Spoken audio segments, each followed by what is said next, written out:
Louise Michel, 1830-1905, deuxième partie. Après la victoire des Versaillais, son amant est condamné à mort, un drame que Louise évoque dans son émouvant poème à Théophile Ferré, alors qu'elle est emprisonnée à Versailles.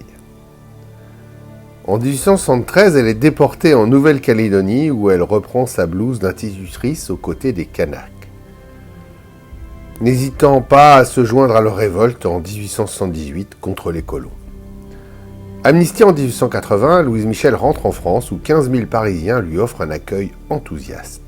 À 50 ans, elle est devenue l'égérie des anarchistes qui l'associent à toutes leurs manifestations. En janvier 1882, une autre féministe, Maria de Rem, est initiée au PEC par les libres penseurs de la Grande Loge symbolique écossaise. Mais la loge est condamnée par son obédience et doit rentrer dans le rang.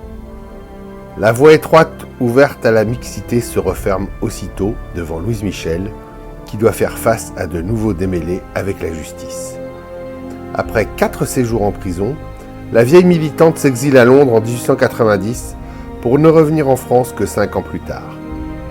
À son retour, elle est contactée par l'ancienne communarde Maria Pognon, cofondatrice avec Maria de Rem de la loge numéro 1 du droit humain. Quelques mois plus tard, un autre ancien communard, Raoul Urbain, lui propose à son tour d'être initié au sein de l'une des 7 loges de la Grande Loge symbolique écossaise, qui a refusé de fusionner avec la Grande Loge de France. Pour certains historiens, ce tiraillement entre ces anciennes amitiés explique ces 9 années d'hésitation avant sa décision finale. Louise Michel intégrera la philosophie sociale de la Grande Loge symbolique écossaise. Mais une autre thèse avance le problème posé par Charlotte Vauvel, compagne de Louise Michel depuis 1895. La vieille militante féministe aurait exigé d'être initiée en même temps que son amie, ce que le droit humain juge inacceptable.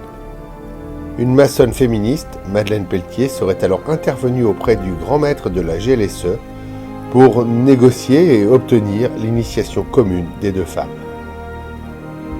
Dans cette affaire, il est difficile de démêler le vrai du faux, tant l'icône vivante de la commune est devenue l'oriflamme que tous revendiquent. On assiste aux mêmes mesquineries lors des obsèques de Louise Michel en janvier de l'année suivante. Les emblèmes maçonniques disposés le long du cortège funèbre sont violemment arrachés par les anarchistes au cri de « Louise n'appartient à personne ».